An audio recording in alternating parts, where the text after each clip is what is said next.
Илгерки эне бала тууралуу кырманга чыккан ушул жанагы сакманчы мезгилдердеги ырлардан бир эстеп коюңуз бир куплетти. Кыйнылдаш кой. Құдай, дәмірді осың өзіңе чүп қалады екен да. Құтыны киген бойыңыз, құт деді осын тойыңыз.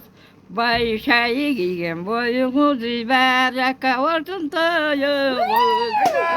Ай, рахмат. Айтайын алтын ұрдышқы, атшылатқан өсірі даса. Улантып кетебиз.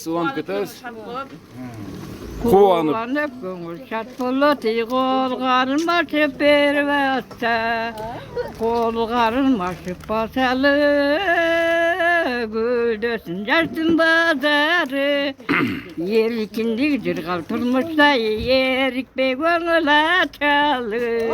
Ой, рахмат, урматтуу көрүүчүлөр. Урматтуу Саткын эне, эгерде мына ушундай урматтуу көрүүчүлөр, мен ушу энебиздин ырынан кийин бир жакшы сөз менен жыйынтыгын атам.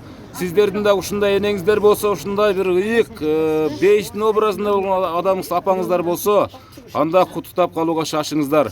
Эртең кеч болот, бүгүндөн баштаңыздар, бүгүндөн куттуктаңыздар. Энебизге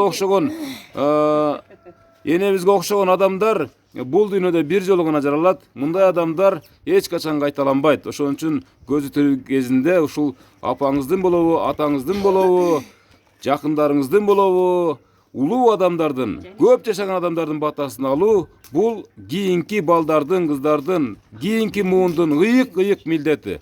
Жада калса ушул улуу Рамазан айында үстүбүздө Аллах да күбө болуп турган чыгар, периштелер амин деп турат. Ар бир кылган кадамыңыздарга. Өзгөчө ушул балдар, кыздарыңызга эне.